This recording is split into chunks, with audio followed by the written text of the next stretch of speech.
बिस्मिल्लाहिर्रहमानिर्रहीम। शुरू करूं जी? आप ऐसे ऐसे आ जाए, ऐसे सीधा आए, सीधा। बिस्मिल्लाहिर्रहमानिर्रहीम। आज चेयरमैन साहब से हमारी जो ख़वातीन हमारी मेंबर पंजाब असम्बली हैं, एक क्योंकि छोटे छोटे ग्रुप्स के अंदर हम मीटिंग करवा रहे हैं खान साहब से, ताकि सबको मौका मिले बात करने का। और बड़े खुशगवार माहौल में हमारी तमाम ऑनरेबल MPs की आज मीटिंग हुई है खान साहब के साथ। स्पेशली उनके ज़ख्मी होने के बाद सारी बहनों का बहुत ज़्यादा कंसर्न था, खान साहब के लिए फ़िक्रमंद थी। तो बड़े माशाल्लाह खान साहब ने बहुत ज़्यादा टाइम दिया है। बाय द वे हमारी जितनी भी फ़ीमेल MPs थी, कोई 1.5 घंटे से ज़्यादा हमारी मीटिंग चली है। उसमें बहुत जो पॉलिटिकल डिस्कशंस, बड़ा वैल्यूएबल फीडबैक तो इन लोगों ने दिया। लेकिन उसमें मीटिंग में शुरुबा इंफॉर्मेशन भी चेयरमैन साहब से शेयर की गई है। तो मैं ये मुनासिब समझती हूँ कि मैं मीडिया के तवज्जुह से वो मुक़्तदिर हलके और वो लोग जो मैटर करते हैं, मैं उनसे 2-3 सवाल पूछना चाहती हूँ। हमें ये कन्वे किया गया था और ये बड़ी खुशाइन बात थी, जिसमें पाकिस्तानी 22 करोड़ 75 लाख अवाम के अंदर एक उम्मीद और खुशी की लहर दौड़ गई थी कि अब हमारे इदारे पॉलिटिकल हैं। अब वो किसी तरह की भी सियासत के अंदर और सियासी जो दाव पेच है उनके अंदर उनकी मुदाखलत नहीं होगी। लेकिन मैं रिक्वेस्ट भी कर रही हूँ और अपने चेयरमैन PTI इमरान खान साहब की तरफ से आपसे रिक्वेस्ट भी कर रही हूँ, जो मौजूदा इस वक्त हमारे आर्मी चीफ साहब हैं और जो बाकी ऑनरेबल हमारे मुक़्तदर हलके हैं, कि हमें तो ये कहा गया था कि कोई किसी किस्म की सियासी मुदाखलत नहीं होगी। तो खुदारा इसकी आप इन्वेस्टिगेशन कराएं कि क्यों हमारे मेंबराने पंजाब असम्बली को फ़ोन कॉल्स रिसीव हो रही हैं, क्यों उन्हें महफूज ठिकानों पे पहुंचने की ऑप्शंस दी जा रही हैं। कौन है जो उनको फ़ोन कॉल्स करके कह रहा है कि आप गायब हो जाएं और इतने इतने पैसे ले लें। हम आपको महफूज जगह पे भी पहुंचाते हैं, आपकी हिफाजत की भी जिम्मेवारी लेते हैं, आपको पैसे भी पहुंचवाते हैं और उसके साथ साथ उनकी फ्यूचर पॉलिटिक्स को सिक्योर करने के भी दावे किए जा रहे हैं। मैं चंद नाम रखूंगी, बाकी नाम भी हम मीडिया के आगे लेके आएंगे। हमारे मामून जाफ़र हैं, हमारे भाई MP हैं हाफजाबाद से, उनको भी कॉल की गई है। हमारी काफ़ी सारी फ़ीमेल अराकीन को भी कॉल्स की गई हैं। मुल्तान वाले एरिया पे तो तकरीबन सबको ही कॉल्स गई हैं और स्पेशली ख़वातीन को ज़्यादा कॉल्स जा रही हैं। एक वो जो कसिनो चलाते चलाते उसकी किस्मत के मोहतरमा बेनज़ीर भुट्टो साहिबा से उनकी शादी हो गई। तो आजकल वो मेरा ख़्याल है कि पाकिस्तान की सियासत को जुए से ज़्यादा अहमियत नहीं देते।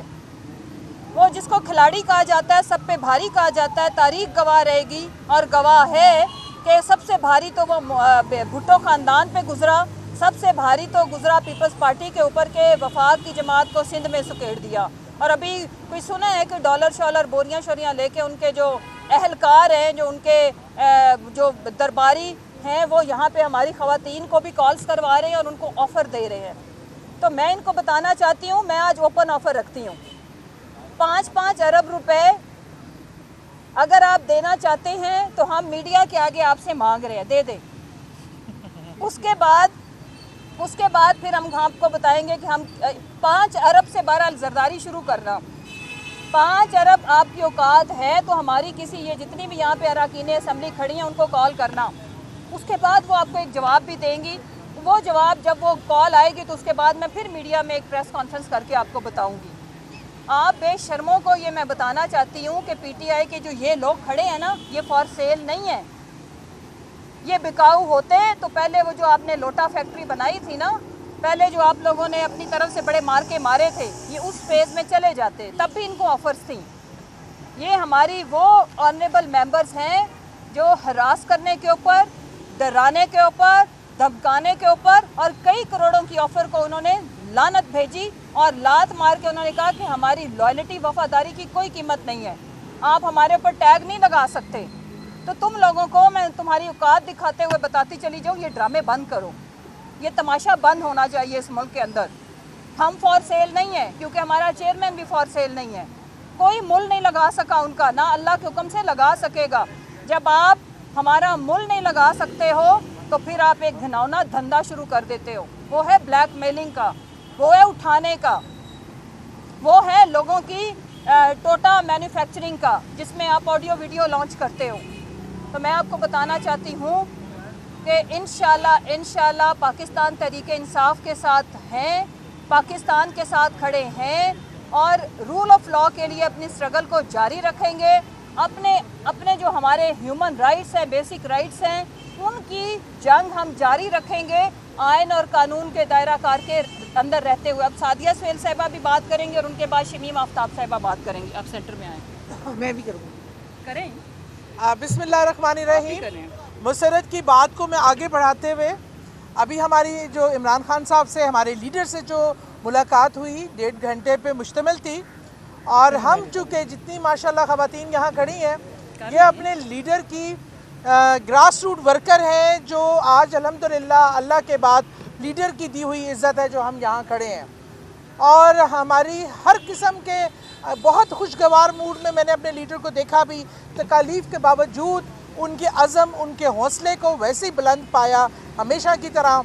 अगर उनके हौसले और उनका अज़म इतना बड़ा है तो हम तो उनके खिलाड़ी हैं। आप ये कैसे सोच सकते हैं कि हमारे अज़म में, हमारे हौसले में किसी किस्म का कोई कमी पेशी आएगी? कोई सीट, कोई ऑफ़र ना हमें ख़रीद सकती है, ना हम किसी के ज़ेरे बार आ सकते हैं। वो जो जिन्हें अभी हमने कहा है कि न्यूट्रल रहें, वहाँ से भी बड़े ऑफरें आ रही हैं हमारे लोगों को। आज ये वक्त है कि वो साबित करें कि वो न्यूट्रल है और वो बिल्कुल पॉलिटिकली इन्फ्लुएंस नहीं करेंगे। लेकिन ख़वातीन को बहुत ज़्यादा ऑफ़र आई, हर तरफ से कॉल्स आ रही हैं, कभी हरासमेंट की आती हैं।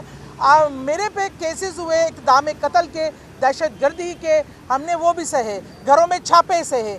अगर हम उन चीज़ों से डरने और खौफ करने वाले नहीं हैं तो इंशाअल्लाह ताला हम अपनी जान देने से भी गुरेज करने वाले नहीं हैं।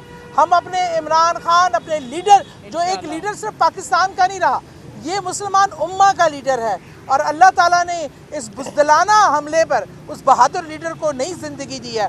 हम उनके साथ शाना बशाना खड़े हैं और आखिरी दम तक, अपने आखिरी सांस तक खड़े रहेंगे, क्योंकि ये हमारी मुल्क की सालमियत की जंग है, ये हमारे बच्चों के मुस्तकबिल की जंग है। हमारा किसी का कोई ज़ाती एजेंडा नहीं है जो यहाँ आएगा अपने केसेस माफ़ करवाएगा, और जो ये इन्होंने गंद की फैक्ट्री खोली हुई है उससे ये किसी और को डराएं और खुदा का खौफ करें। इस माशरे में कोई तहजीब, कोई तमद्दुन, कोई शराफत, कोई इंसानी किरदार को छोड़ देंगे। इस मुल्क जो है वो कलमे पे बना था, ला इलाहा इल्लल्लाह मुहम्मद रसूलुल्लाह, और रमज़ान के महीने में रसूल करीम सल्लल्लाहु अलैहि वसल्लम की फरमाइश में बना हुआ मुल्क है। गद्दारों और जो तुम टोला है चोरों, डाकुओं और गद्दारों का, वो ये समझते हैं कि उस मुल्क के साथ खड़वाल कर सकते हैं? नहीं कर सकते। इस मुल्क की माएँ, बहनें, बेटियाँ आज अपने लीडर के साथ खड़ी हैं, न जा झुकने वाली हैं, ना बिकने वाली हैं, ना कोई इनको किसी तरीके से हरास कर सकता है। इंशाअल्लाह हम अपने लीडर के साथ खड़े हैं, हर हालात, हर जो भी सिनेरियो होगा हम साथ खड़े रहेंगे इंशाअल्लाह, और कामयाबी हम अल्लाह ताला हमारे लीडर को देगा इंशाअल्लाह। एक सेकंड ना, वो पहले बात करने शमीम आफ्ताब साहिबा करने दें। औज़ुबिल्लाहिमिनश्शैतानिर्रजीम, बिस्मिल्लाहिर्रहमानिर्रहीम। आज ही हमारी खान साहब के साथ मीटिंग थी, और क्योंकि जब खान साहब पे गोलियां चलाई गई उसके बाद हम बहुत परेशान थे, हम उनको देखना चाहते थे, और आज हमें मौका मिला। और मैं फ़ख्र महसूस करती हूँ कि आज जो मैंने अपने लीडर के फेस पे जुर्रत और बहादुरी देखी, उसने एक हमें नया बलबला और एक नई सोच दी है। और हमें लग रहा था कि शायद इसके बाद हम जब खान साहब के पास जाएंगे तो शायद खान साहब का कोई मोराल डाउन होगा या सेहत पे कोई फ़र्क होगा, लेकिन उन पे आफरीन है कि लग ही नहीं रहा था कि इतने बड़े एक्सीडेंट के बाद वो गुजरे हैं। मैं इस बात एक और ज़रूर ये करना चाहूँगी कि हम जो यहाँ पे ख़वातीन खड़ी हैं उनको फ़ोन आ रहे हैं कुछ दिनों से। ये जो जुलाई में एक मंडी लगी थी और उससे पहले भी मंडियाँ लगती रही हैं, वही मंडी अब भी दूसरा दिन है लग गई है। ये अदम एतमाद जब लाया गया था तो उसके पीछे ही, क्योंकि हमारे वोट तो पूरे हैं, तो क्या है उसके पीछे मकसद क्या था? जब वोट पूरे हों और फिर अदम एतमाद आ जाए तो आपको सोच लेना चाहिए कि मंडी लगेगी, क्योंकि सारे किसी को तोड़ना है तो तभी होगा ना, वरना तो हम लोग तो पूरे हैं। तो ये इनकी भूल है कि हम लोग बिक जाएंगे। हमारे वोट अब भी पूरे हैं और इस तरह की जितनी मर्जी है ये अदम एतमाद ले आए या जो भी ले आए, ये इन्होंने इतने बड़े पंजाब के सूबे को एक खिलवाड़ समझा हुआ है। इन्होंने पहले दिन से लेके आज तक इनका एक ही मकसद था कि ये हुकूमत आई है ये डिलीवर ना कर सके, क्योंकि इन्होंने जो 35-40 साल से पीछे गुंडागर्दी बचा के इस पंजाब का बेड़ा गर्क किया हुआ था, वो नहीं चाहते थे कि इन 5 सालों में यहाँ चेंज आए। और उस पे वो मुझे लगता है कि कुछ कामयाब होते हुए भी नज़र आ रहे हैं, लेकिन इंशाल्लाह हम खड़े हैं और ये कामयाबी इन्हें हासिल हम नहीं करने देंगे और इस सूबे को इनसे इंशाल्लाह निजात दिलवाएंगे। अवाम में जाएंगे और जो अवाम कहेगी, चाहे ये आते हैं चाहे हम आते हैं, हम आवाज़ चाहते हैं कि अवाम की आवाज़ से जो हुकूमत बने वो अवाम की आवाज़ से बने, ताकि अवाम के लिए काम करें। यहाँ किसी का एजेंडा अवाम नहीं है। इस वक्त हर एक को अपना लीडर बचाना है, कोई भी अवाम के लिए नहीं सोच रहा और हम चाहते हैं कि हम अवाम के पास जाएं और अवाम की आवाज़ बने। बहुत शुक्रिया। आज आयशा जी आप उस तरफ हो जाए, इधर आपके साथ रहे, आप इधर आ जाए। चलो, अस्सलाम वालेकुम। आज अल्हम्दुलिल्लाह अल्लाह ताला ने खान साहब को दोबारा नई ज़िंदगी दी है और इससे हमारा ईमान मजबूत होता है। अल्लाह ताला बार बार उनकी जो हिफाजत कर रहा है, अल्लाह ताला ने उन्हें पाकिस्तान की तकदीर बदलनी है इंशाअल्लाह ताला। और हम सारे जो हैं 5 अरब क्या जो मर्ज़ी दे दें, अपना मुल्क अपनी माँ होती है, कोई अपनी माँ को नहीं बेच सकता। हम लोग खान साहब ने वो सिपाही पैदा किए हैं जो कभी भी नहीं बिक सकते। हम खान साहब के साथ आखिरी दम तक हैं। अपने पाकिस्तान का जब तक हम अपने बच्चों के लिए अच्छा मुस्तकबिल नहीं बना लेंगे, हम लोग इस गंदे फरसुदा निज़ाम में को बदल के रहेंगे। इंशाल्लाह अल्लाह खान साहब को ज़िंदगी दे और हम सब आखिरी दम तक खान साहब के साथ हैं और हम अपने मुल्क को बाकी मुल्कों की तरह तरक्की याफ्ता मुल्कों की फहरिस्त में लेकर आएंगे।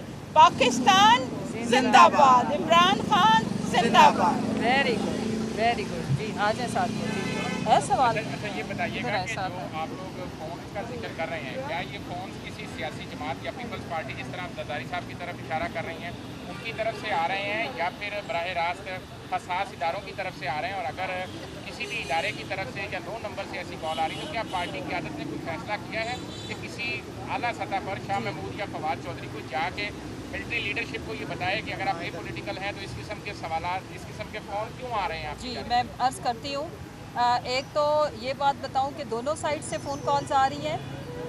जो पॉलिटिकल साइड है जो पैसे ऑफ़र कर रही है वो पॉलिटिकल साइड कर रही है और जरदारी के और शर्जील मेमन के लोग ऑफ़र कर रहे हैं और दूसरी साइड से भी अनफॉर्चुनेटली हमारे लोगों को कॉल्स आई हैं। इसके ऊपर अभी मीटिंग में ये डिस्कशन हुई है। इसी वजह से मैंने ये इशू आके ख़वातीन के साथ प्रेस कॉन्फ्रेंस में उठाया है। हमारी सीनियर लीडरशिप ऑफ कोर्स, मैं चूँकि आपको पता है मेरे पास एक ऑफिशियल पोजीशन है और मैं ऑफिशियल कैपेसिटी में ये बात कर रही हूँ और ये मैं अपील कर रही हूँ कि खुदारा इस चीज़ को रोका जाए, क्योंकि देखें अब जिसको कॉल आई है उन्होंने सब ने आज ख़वातीन ने भी खान साहब को बताया है और मैंने अपने कुछ भाइयों का भी जिक्र किया, उन्होंने भी बताया है और ये जेन्युइनली कॉल्स आ रही हैं। तो आई एम श्योर इदारा इसके ऊपर एक्शन लेगा। जो अफराद इसमें कॉल्स कर रहे हैं वो क्यों कर रहे हैं इंशाल्लाह, और हमारी लीडरशिप इसके ऊपर ऑफ कोर्स एक्शन ले रही है, उनको बताएगी। उनके नॉलेज में ही हम तो ला सकते हैं ना, एक्शन तो इदारे ने खुद लेना है। जो लोग मुदाखलत कर रहे हैं वो क्यों कर रहे हैं, किन बेसिस के ऊपर वो कॉल्स कर रहे हैं। अच्छा, क्या कोई ऐसी स्ट्रेटेजी इमरान खान ने रखी है सामने कि अगर आज गवर्नर साहब परवेज़ इलाही को डी नोटिफाई कर देते हैं कि आपने एतमाद का वोट नहीं लिया तो अब आप चीफ मिनिस्टर पंजाब नहीं हैं, तो इस हवाले से आईनी माहिरीन ने क्या मशवरा दिया है या पीटीआई की क्या स्ट्रेटेजी होगी? जी उसके ऊपर अभी जब मैं हम लोगों की मीटिंग ख़त्म हुई है तो हमारी दूसरी मीटिंग शुरू होगी, उसमें मैं जा रही हूँ। उसके बाद शाह साहब, फवाद साहब और मैं खुद हम लोग आएंगे, हम प्रेस कॉन्फ्रेंस करेंगे बाकायदा और हम अपने अगले लायामल का से आगाह करेंगे और अगले लायामल से भी आगाह करेंगे और उसके ऊपर हमारे आईनी माहिरीन के साथ मुशावरत अभी शुरू हो गई है। बहुत शुक्रिया। हकीकी आजादी की जंग में बोल भी कप्तान के हमकदम। इलेक्शन कराओ मुल्क बचाओ की लाइव ट्रांसमिशन, दिखाई लम्हा बलम्हा सूरत हाल। रील और रेटिंग में भी बोल न्यूज रहा नंबर 1। सब्सक्राइब करें और बेल दबाएं ताकि कोई खबर रह न जाए।